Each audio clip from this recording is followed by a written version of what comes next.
The cars going by didn't pick up the sound. Not at all. Not at all.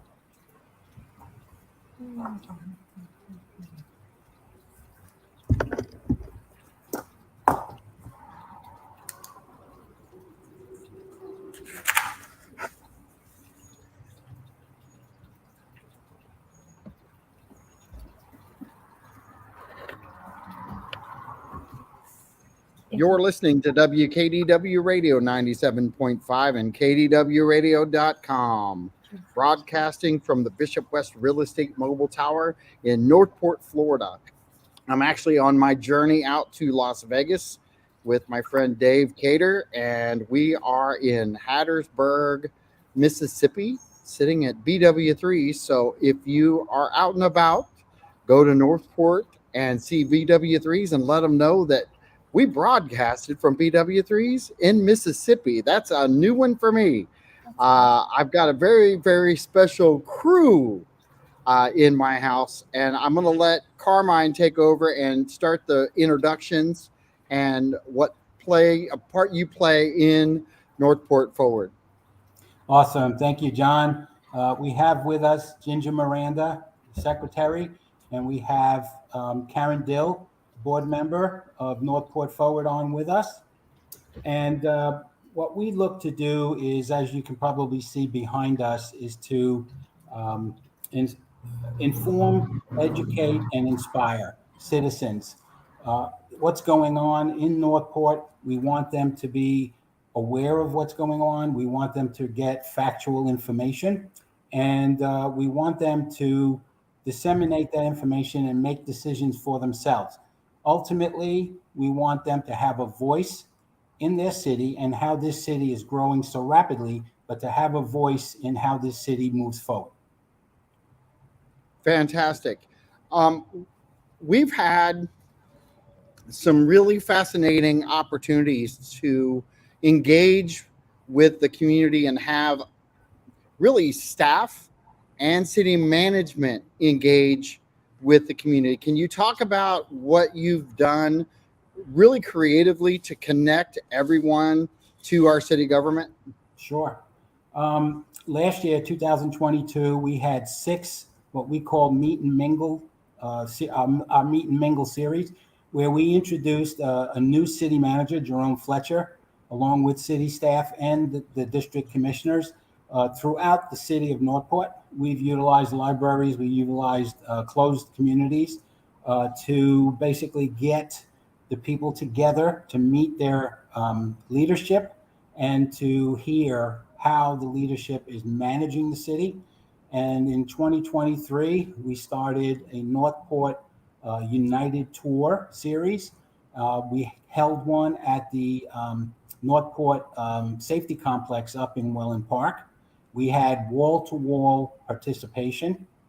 And just this past week, a couple of days ago, Tuesday, I believe, we had another Northport United Tour at the Shannon Staub Library. We had approximately 60 people, residents in attendance. And the beauty of these sessions are that people can ask questions in a non-political, open dialogue, less stress atmosphere, talk to the city manager, talk to all of the staff. I mean, I got to hand it to the staff and the city manager, his communication people, putting together a beautiful presentation, letting people know what's going on, and then sitting back and waiting for the questions and answering them thoroughly. Each of the department heads were there, and they, I mean, after working a long day, they're there answering questions until it's time to go. So hats off to the city for that. And I'm going to slide over to Karen here real quick because as a board member, how important is it to see the work that you guys are putting in behind the scenes and having the community engage with the tour itself?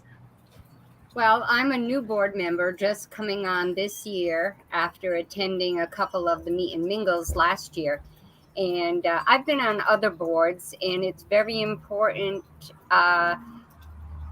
Yes, we do a lot of background work, And of course, we always need more volunteers to help get the word out, even if it's just letting your friends know that this is going on. We need, everyone's not on Facebook. I mean, you have to, when you're at the store, the grocery store, tell people about Northport Forward and, what we're doing with the Northport United tours alone, never mind our agendas. Fantastic. I just want to let all the listeners know, if you have a direct question for anyone on the panel, or if you would like information about a specific topic, please feel free, type it in on YouTube, Facebook, and Twitter. We will follow around. If you're on Facebook right now, I'm able to see those questions live right away, just so you know that. Um, I'm going to go to Ginger real quick. Uh, it was special seeing you earlier in the day where Commissioner Debbie McDowell had her town hall meeting, also at the Shannon Staub Library. And I do believe there was a few people there that evening to attend. Yes. But, it was kind of a special day to see 60 people show up for hers or more, and 60 plus people show up. 7:30 in the evening. That's a tough call for a young aged community, because of all the sports activities and the kids' activities that need to be done and are done. But what was your take from that whole day? What was it that you took away that you felt made it special? Well, a lot of the people, and Karen, of course, was with us that morning. We came separately, but Commissioner McDowell wants to hear what people have to say too, as well as all of the other commissioners. The two groups basically that we spoke to, that I spoke to, a lot of them were from the Northport Estates, and they're very concerned about keeping the zoning name the same, agricultural. Some of the other people were from our development in Cypress Falls, and they're concerned about a proposed 600 plus apartment complex that may be coming. And then there were people, actually, several people that were also from East Price Boulevard and down, that were concerned about what multi-use meant. And Commissioner McDowell did a good job of explaining what the government can and cannot do. And in talking to some of those people, we actually invited them back for the evening because we knew that Director Elena Ray from the Neighborhood Development Group was going to be there. And I said, you know what? You can ask your question directly to the city manager. You can ask your question directly to Ms. Ray. And they in fact did come back. We invited them. They came back. They weren't on the original registry, but they did come back and they did have a chance. Now, I didn't get to speak to them, so I don't know if they got an answer that was what they were looking for. But the fact, and we took a picture at the end, the fact that you had that dialogue in a city of 80,000 where you could go up and ask any of the direct managers a question, whether it be about water and sewer, whether it be about the estates. As I told one of the other people in the morning, I don't live in the estates, but I have friends in the estates, and we live in Northport. We're neighbors. It doesn't mean I care any less about your part of Northport, and I would invite you to see my part of Northport. And so that's how, in my perspective, community builds community, one person at a time. And so you take the totality of Northport in across the board, Welland Park to the estates, sure, all the way down to the southern border of Port Charlotte. Yeah. And really, we had every resource within city management and staff, including some staff members that were there to answer questions, mix and mingle, not just during, but even post event. Yeah. It's got to be really inspiring to see what I believe is a new vision for Northport with the city manager now in place, and driving ideas and getting focused and getting players in the right spots. I think there's a real good enthusiasm within the city as a whole with the staff and management. Do you feel the same way? And I'll go to Carmine. Me? Oh, Yeah. I certainly do. I think the city has turned a major corner the moment that Jerome Fletcher came on board. We've been living here for 10 years, and a lot of things that have been going on with past administrations and commissions. We looked at and what's going on. We were questioning certain things. We went to his luncheon at Heron Creek, and he said things that we've been talking about for the last 10 years. And we introduced ourselves, and basically with that, he checked us out. And we like the fact that he wants to be out in the community. You're right. There is a change in vision. This is not a bedroom community. I know a lot of people, past commissions had talked about it being a bedroom community. And I can tell you, you really don't want a bedroom community, because I can give you a story about West Windsor, New Jersey, and their taxes were $21,000 a year. That's more than some people make in our city. Right. And so you need a good commercial mix. You need things for people to do. We have a very young city. We have young children. We have young families that people work. And we also have retirees. And you want to be able to have a quality of life for everybody. In this 104 square miles, something for everybody. Mm-hmm. And I applaud the work that they're doing. And what I applaud most of all is the fact that they are willing to come out. They are willing to hear what we residents want to hear, what we want to say, what our thoughts and concerns are. And I think that is very refreshing in this day and age, especially in an open dialogue, non-political format. Well, one of the things that I'd like to say is I want to change bedroom to make room. So I want to be the make room community. We're going to make room for great. Business opportunity, growth, industry, housing, apartment complexes are definitely on the horizon. I don't care how we go about this as far as getting people attracted to Northport. But I do like what I heard about looking at environment, keeping the focus on environment and subtleties, and keeping the neighborhoods real neighborhoods. Yes. I think there's a lot of strength from all 5 commissioners and city staff and management to keep that goal in mind, because it was expressly said in front of everyone. It's really a lot easier to hold somebody accountable when the words come out of their mouth. Exactly. Because if they go off task, then you've kind of got them.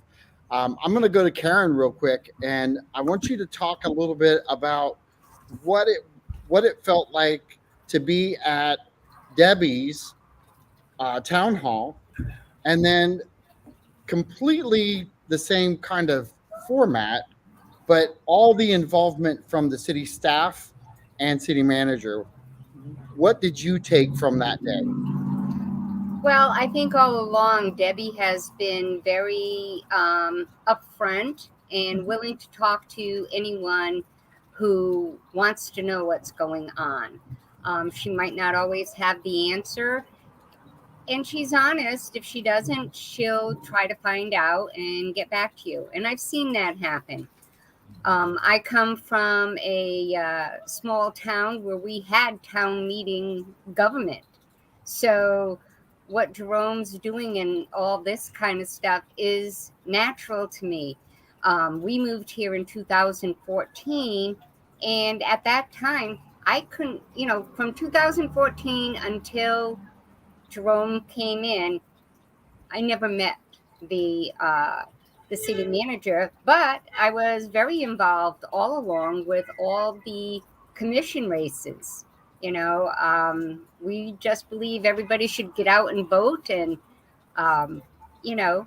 sure, you might not agree with everything a particular commissioner is for, but they have our best interest at heart. I don't think any of them are on the take or anything. I think that they're all honest people. Mhm. Um, I do we, too. yeah, there's, so I think it's fantastic that the city is willing to talk to us in these open venues, where really anything can be said. Our first tour, um, up at Welland Park, we had some concerns because it was about de-annexation, that Sure. it could get out of hand, but it didn't. It didn't. So, I think that sort of was a big relief to all of us in Northport Forward, because nobody wants to see a melee, or, the benches emptying and everybody getting in there. Sure. So, yeah, it's great that he has the staff there, so that they're the experts. They're the ones with the numbers, and he can refer to them. Well, the one nice thing is he brings his army of answers with him.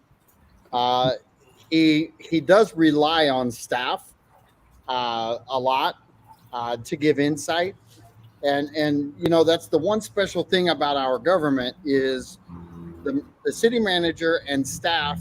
They don't vote. They just get to educate the commissioners, who then have to work it out. And the workshops that they hold are very valuable. And that first phase of even looking at some of the zoning Mhm. changes that are being played out.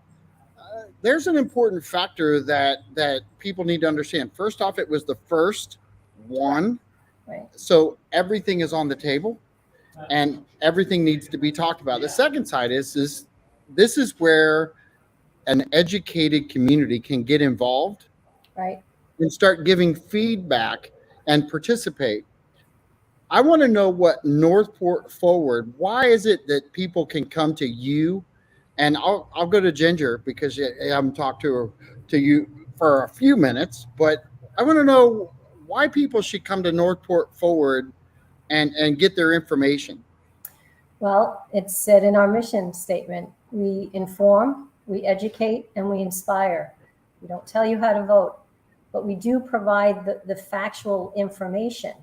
And having said that, it's not that we're residents too. We don't always agree with the city, but we believe in dialogue or discussion over discourse. One of the things I learned at both meetings was the fact that we do have newer people. And by newer, I mean in the last 6 months to 5 years. And if you come from a different form of municipal government, they didn't realize what the Sunshine Law is. They didn't realize until even Commissioner McDowell shared with them that unless you're on the dais, the commissioners cannot talk to one another, and it's to protect us. But a lot of people didn't realize that, and they also didn't realize that in a workshop, the commissioners aren't voting.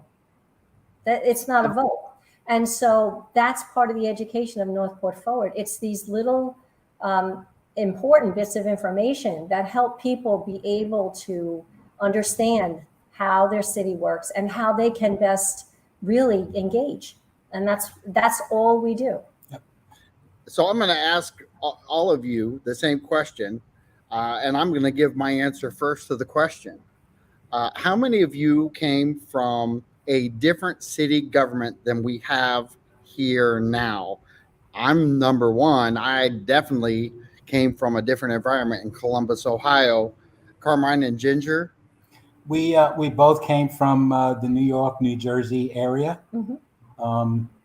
So it definitely was a different. And they were large cities, and both of them had mayors, Right. and so coming here, it actually, we feel for us, it's a better form of government because you have 5 people. You don't have one person that says no and that's it. Yeah. But that's us. Karen, what about you? I came from Somerset, Massachusetts, and we had town meetings. We had elected selectmen, but they didn't even get to do the final vote. things like water. When we had the sewer put in, it was down to the actual residents who showed up, mind you, to the town meeting to do the voting. And yes, sometimes things were, I don't want to say political, but they were sometimes touchy subjects were put way at the back end of the meeting. And hopefully all the dissenters were leaving before that. So it had its issues in that type of government as well. So I'm going to go back and ask you, each and every one of you, this question. The fact that we're having staff, management, city manager, and several of the commissioners show up. Pete Emmerich was there. We had Debbie McDowell showed up, and the mayor showed up. Barbara Langdon. Really special time, I think, for our city to shine. And I said, going through the beginning of the show with you guys, that I noticed on Facebook we had 665 people who had viewed that video immediately after the event. What's your take from the fact that really, I think Northport Forward has really given a spark to people to watch the video? We didn't have that before. And it's a neutral territory, just like you said. Are you seeing and feeling excited about the opportunity that other people have getting involved in the city? We certainly do. There's different avenues that we get the messaging out. One is our Northport Facebook page. Another is Nextdoor. And with our website and people registering, and the momentum is increasing. It's constantly moving forward, no pun intended. And we've got people coming to us and thanking us for putting these on. They want to hear factual information. They don't want to hear yelling back and forth. There's no politicization of any of it. It's just facts so that they can make an intelligent decision. And we're proud of the number of people that are joining our Facebook page, the number of views that we're getting on Nextdoor. And I've been attending the chamber events, whether it's a ribbon cutting or a lunch and learn, and we always have a few minutes to talk. And I always talk about how and what we do. And of course, I am also promoting my Mobility Challenged initiative, which is to inform, educate, and inspire people to join us in that venue. But yes, we have to get out beyond Facebook, beyond the chamber, and just spread the word. We've been getting a lot of people, more people within the last month to sign up for our newsletter than we had the whole rest of the beginning of the year. I think we have the same, and it's not a bad thing. It's actually a good thing. We have the same challenge that the city has, which is not everybody reads the paper. Not everybody's on Facebook. Where do people go for their news? We learned from Hurricane Ian that no one knew where Northport was, because all the news outlets were in Fort Myers. Thankfully, they were up in Sarasota, but nobody was in Northport to report on it. And that's a challenge that we're hoping, as we grow as a city, will change.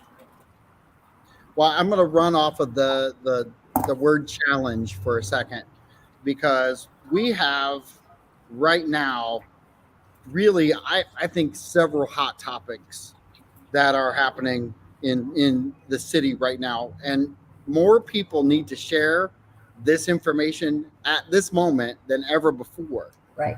We have Warm Meadow Springs, Yes. that is really being talked about, hot and heavy.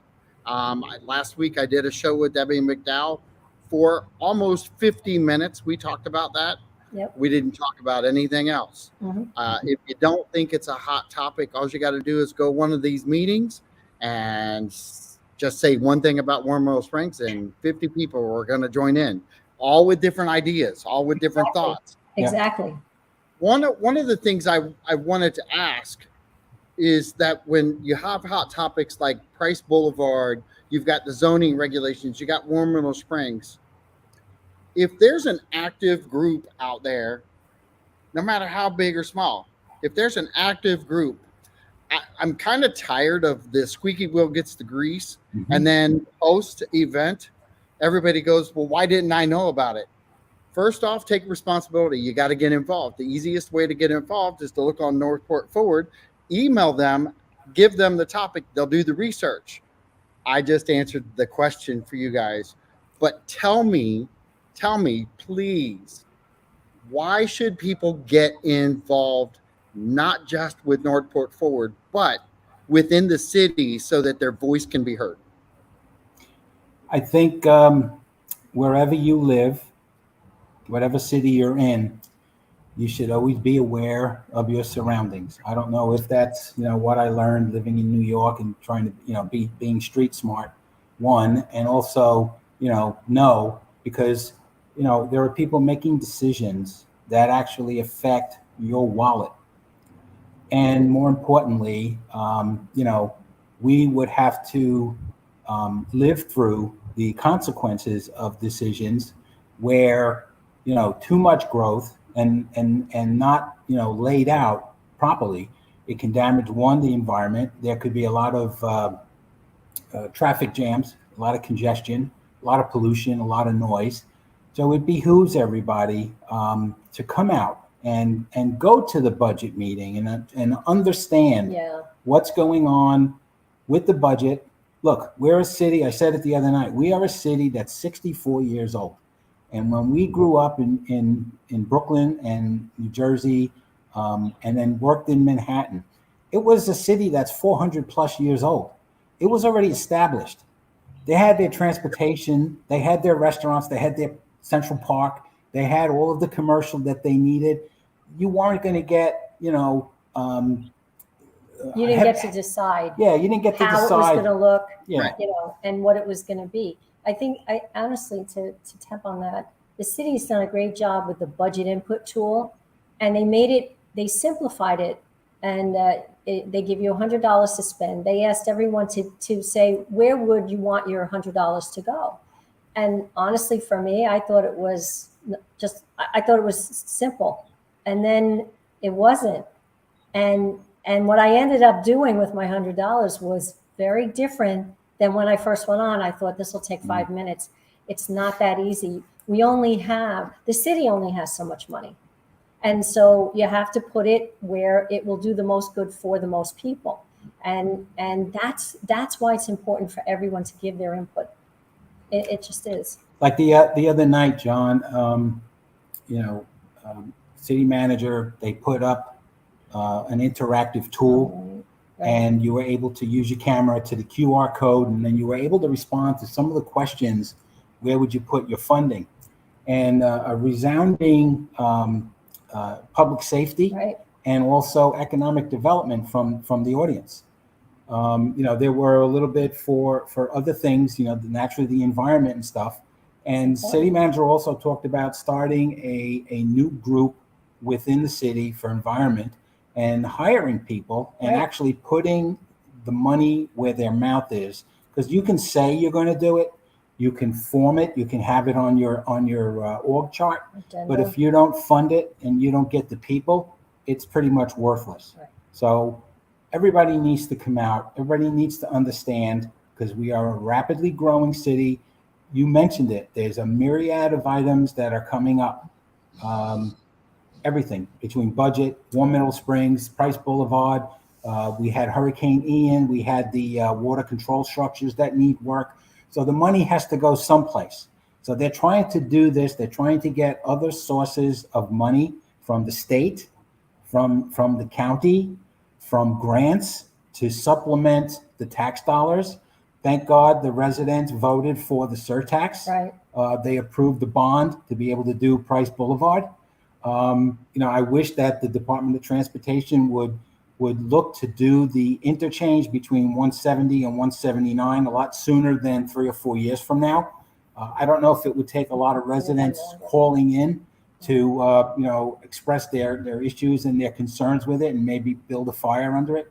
I know Jill Luke was working with Charlotte County together because that interchange is going to affect both counties. And a lot of the traffic that we see on Price and a lot of the traffic we see on Toledo Blade actually stems from people coming from Port Charlotte.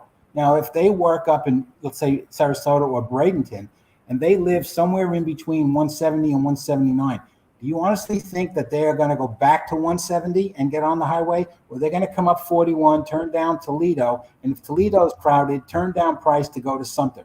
So we need that interchange. It would be also nice to have Toledo Blade, have it extended. It's going to be widened very shortly because of the proposed projects that are coming northeast of 75 and Toledo. But to have that extended to Route 72, that would take some of the burden off of 75. So yeah, people need to get involved. Money's got to come from somewhere, and the city is trying to not raise the millage rate. They're trying not to put all of the burden on the taxpayer. That's why the city is moving forward with commercial, trying to get as much commercial here to balance it out. Usually it's about a good 20 to 80% residential, 20% commercial. 70-30 would probably be better. But they're looking at all things, and they want to hear the input of the city residents. Right. But the important part about what you just said is the city does not own property to make it more commercial. The city owns very, very little property. So we're unique in that respect. When you go down to Port Charlotte, Cape Coral, the city does not have that land to just, invest in commercial. It's not there. Karen, anything you'd like to add?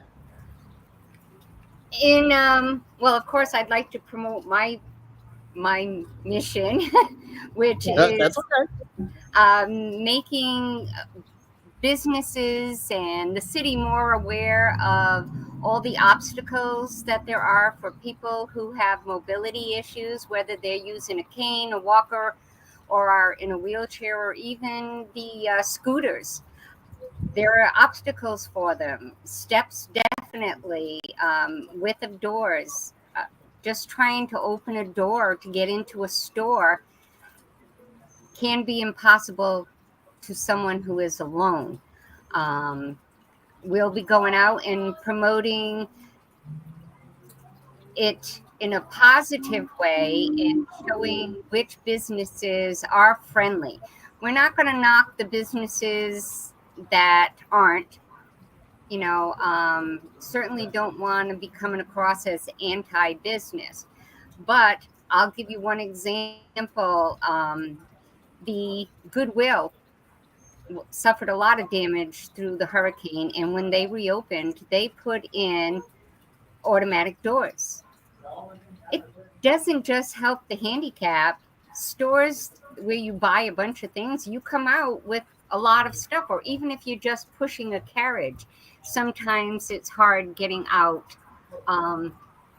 So, it's things like that we're looking to do and the beauty is you're bringing attention, and hopefully, we have the city manager has an army that he counts on, and that's kind of what Northport Forward is trying to build, an army of residents who get involved, who get educated, and understand that their voice can be heard.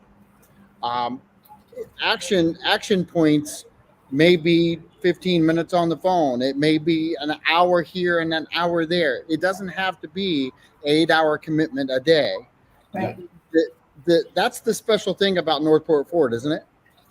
Yes, definitely. And as far as the mobility challenge, who doesn't know someone who has an issue? Our president has an issue. The president of Northport Forward.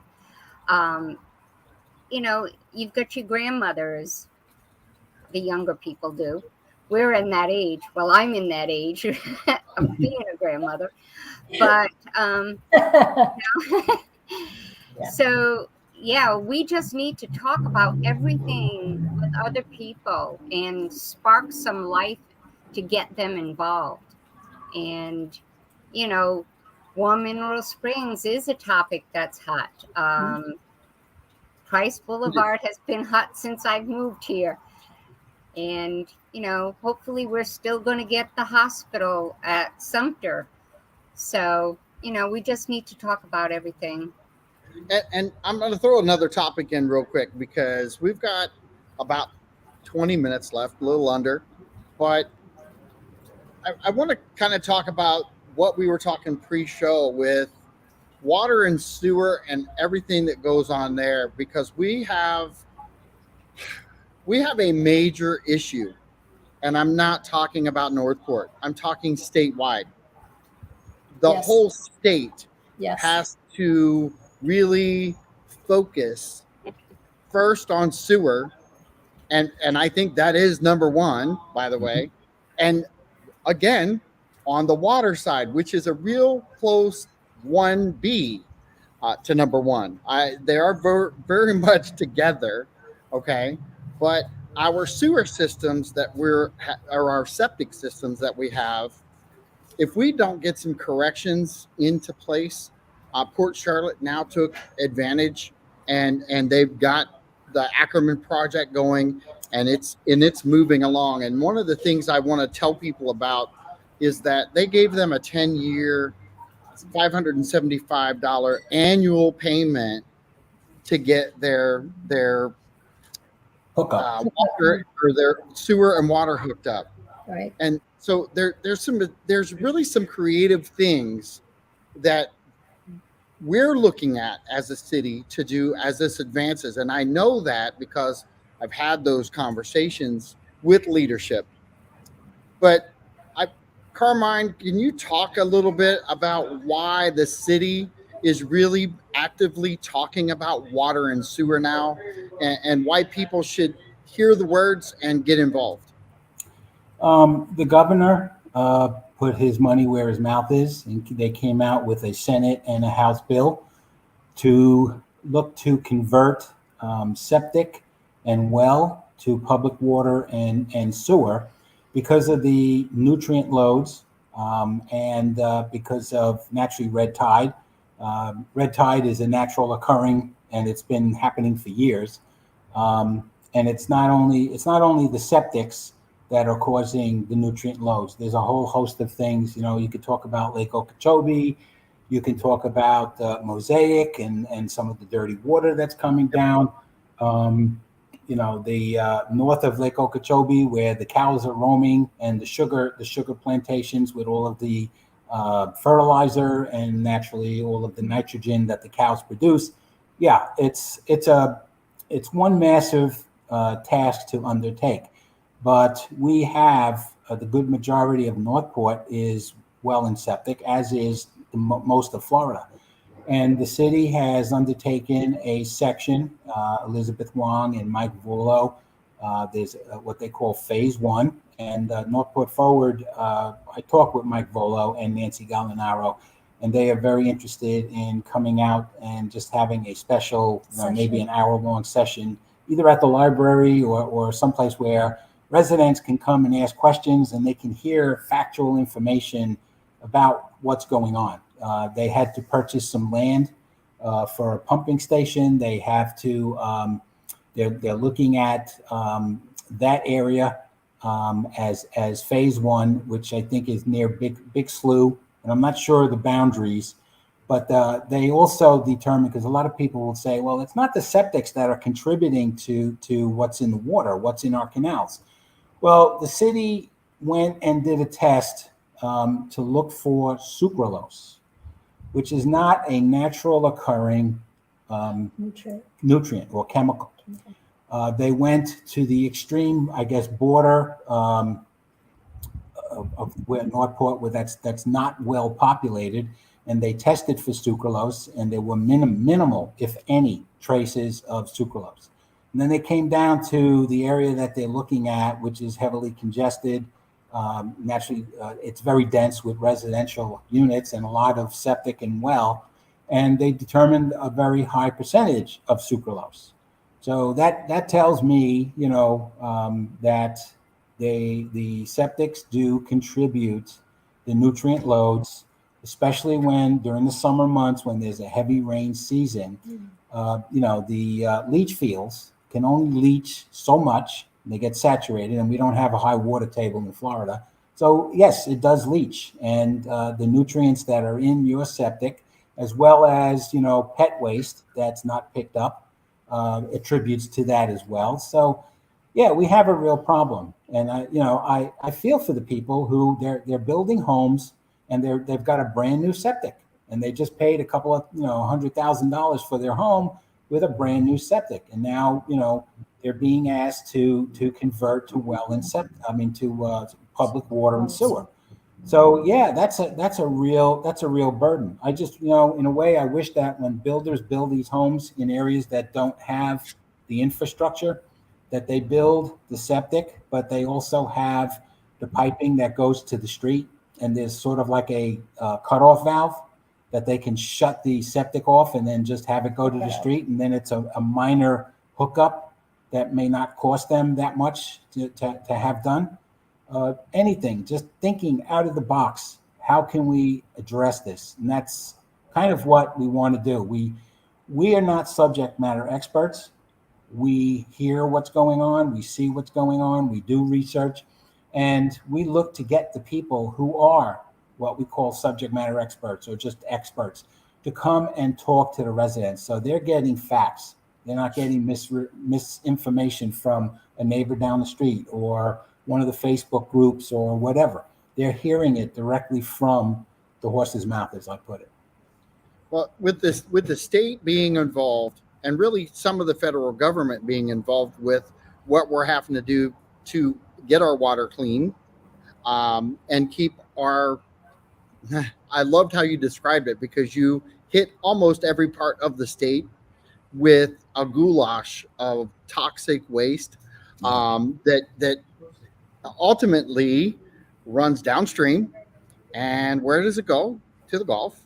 Yep. And we've got this big pod of red tide that goes in and goes out. And I believe, I have to believe at this point, that red tide started smaller, and we just said it's a natural phenomenon, don't worry about it. And then we are feeding the beast. And we're having all kinds of difficulty right now because red tide isn't small anymore. It's really in the summer season, it really takes over. We have a lot more shutdowns during the summer season than we ever had before. And we're talking about red tide in the winter and not in the summer anymore. That should be an indicator for everyone. Yes. That we need to open our eyes and start getting educated on why these things are happening. And believe it or not, I think everybody is starting to get wise, right, and they're starting to understand the process. Karen, do you have yes, something you want I think a lot of people don't even know what red tide is. I mean, yes, it's something that's washing ashore. And so they say, oh, I don't go to the beach anyway. But they don't realize how red tide affects respiration, especially. Correct. And it doesn't have to be there right then. I've been here since 2014, and in the beginning, we didn't hear anything about red tide, and it was probably about 4 or 5 years ago that it got worse, considerably worse. Yes. And my daughter came out from Phoenix at one point. We went to the beach. There was no red tide at that point, and she was digging in the sand looking for shark teeth, and I started having trouble breathing. So it's in there, and so it doesn't really go away, and it can be very detrimental to people with any breathing issues. And And it doesn't just stay at the beach. Yeah. Yeah. You know, And it the wind attacks. carries it. Yeah, it attacks our. I mean, our main industry here is tourism, Tourism. hospitality, And it affects it. and retail. You know, people go out, come and stay, and want to go to the beaches, and you can't enjoy the beach when there's dead fish and there's toxic air and toxic water that you can't swim in. Or even outdoor dining. Yeah. You can't do that. right. Yeah. So. Well, I did put the definition up there for people who want to read what red tide actually is. Thank you for You that. know, a lot of people haven't really been down here. And I think the newer people who are moving down in the wintertime, they're hearing little pieces, but they're not truly educated. I think more so if you live along the East Coast of America, the water's not as hot. You don't get the red tide Right. as effective as Right. you do in the Gulf. Correct. And we're now reaching the panhandle. We are literally going all the way up into the panhandle with red tide. So when it bypasses us, it actually goes a little further north. And I got to tell you, one of the things that scares me about what's happening right now in our water is our water temperature currently today. We haven't had cold. The water is a lot warmer right now than it normally is. Yeah. And Yeah. I'm going to say this. I don't want a hurricane. What I'd love is a good tropical storm to churn that water up a little bit Yeah. and bring some of that cold water to the top Right. so that we can cool our waters down. Because if we go in and we don't have one of those storms, we have a great possibility of having a wicked season. Yep. Yeah. Yep. And I'm gonna go here for a second because one of the topics that Debbie McDowell, Commissioner McDowell, talked about was being prepared for hurricane season. Exactly. Red tide is education. Get the education out. New people, if you're out there, and people need to share this to friends and family that are down here for the first time ever. If you're not prepared for hurricane season, Debbie used the excuse that you needed 5 days. Yeah. And then she said, but you really should shoot for 7 to 10. That's right. That's You right. know, I was lucky enough not to be stuck on the island that one of the residents was talking about. And unfortunately, our waterways were really heavily inundated with the flooding that took place. So I'm going to kind of work these things together here real quick. We had chemicals coming from up north, coming down through our waterways because of the torrential downpour that we were getting over a long span of time. Okay, a 500-year flood. Now we got it coming into Northport. Let's just talk about Northport just a tad bit, because with all of the septic tanks we have, if your septic tank hasn't been pumped out in less than 4 years, and maybe you have a bad septic tank, where do you think all of that stuff is being flushed to? Yeah. You got a free flush out, but you sent it to the Gulf, which feeds the beast of red tide. So there is a connection with all of these things that we keep talking about, along with the fact that the city does a great job managing all of the miles of waterway. Carmine, what would you tell people when it comes down to hurricane preparedness, red tide preparedness, and really getting ready for a transition over many years for water and sewer to be replacing the septic and the well? Well, when we first moved down here 10 years ago, we live in a HOA community, and the HOA invited Sarasota Emergency Management to our clubhouse. They spoke to all of us and basically said, during a hurricane, if you're expecting people to come to save you, We're not coming. we're not coming. We were shocked. We were shocked. We're thinking, oh my God. Why did we move here? I think we made the mistake. Yeah. But, as far as preparedness and stuff, But then you get educated. you do get educated. You listen. There's plenty of handouts. The city is having a session. On May I think 19th? May 13th. I'm not 13th, sure. Yeah. To talk about Hurricane Ian and hurricane preparedness. I think number one, everybody should look to ensure that they have some hurricane shutters, or that number one, that their roofs are in decent shape, that their homes are in decent shape, and that takes routine maintenance. I understand that things can get expensive, and some people cannot afford to do that. You don't want to wait until June, or don't want to wait till the day of the hurricane to go run to the store and go get water, because everybody doing that creates a burden, number one, for the stores, and it creates a problem that nobody can get water. So I think you need to start looking now. This is almost the end of April. Start stocking up on canned stuff that you may be able to warm up with a gas barbecue grill, or even a flip top in your home, and stuff like, if you have plenty of tuna fish and peanut butter and stuff, you don't need to heat anything up in case the electric is out. Stock up on water, stock up on your medications, your bandages and things of that nature, and just be cognizant. And also, one of the big things is having a radio and having contacts, and being part of, if you're in an HOA, being part of the emergency management preparedness that they go through to get you on a list, know what zone you're in. For the folks that live on the outside, I know that the city, we were talking to a gentleman, Steve, at the KDW. I think the city now has where they can do emergency broadcasting. Yeah. 100%. Yes. That was a big thing. That's a big thing, and that's a blessing. New. That's new. Yeah. People need to make sure that their cars are gassed up. They need to make sure that their phone batteries are charged. And as Commissioner McDowell said, you need to go out of your house and meet your neighbor, because your neighbors are the ones that you're going to help them, or they're going to help you. Absolutely. until the others arrive, until the city or the fire rescue, anyone arrives. Get out and meet your neighbor, and that's exactly what she said. And it's good true. advice. It's good advice. Yeah. Karen, do you have anything there?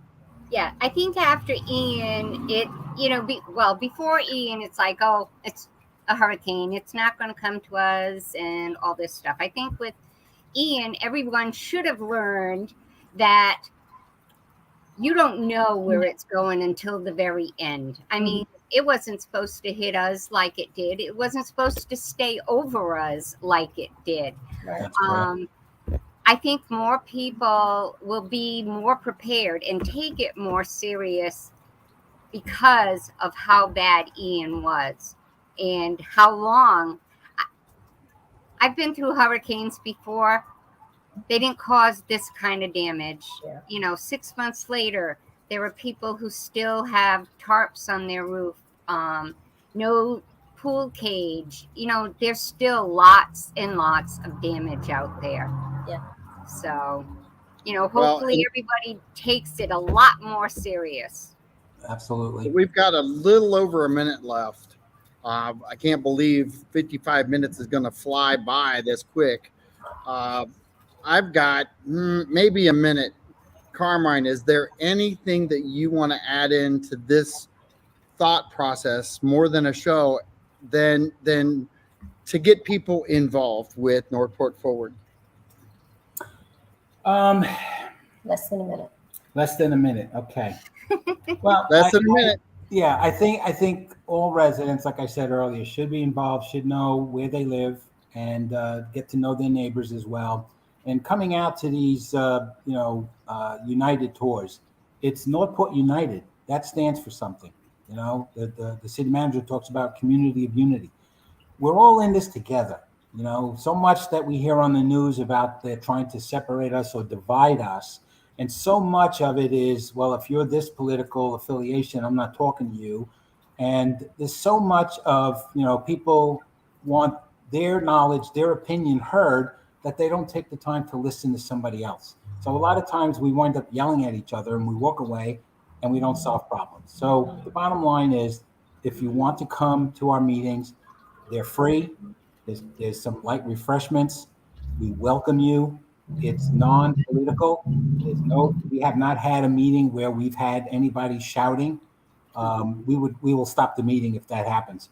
And I think it's worth your while to learn where you live and know what's going on. Absolutely. Thank you guys so much. I really appreciate you being part of the show. I look forward to our next one, and get involved. I'm going to tell you, you're going to be excited with getting involved with Northport Ford. You have a lot of people with a lot of energy trying to get all the right things done and get the information out there. Along with the city, they're really trying to work with you. So please get John, involved. real quick, next meeting at the Morgan Center, May 16th at 6 p.m. That's the Awesome. next United tour. I'll definitely get it out there. When is it again? May 16th, 6 p.m. at the Morgan Family Center, Family Community Center.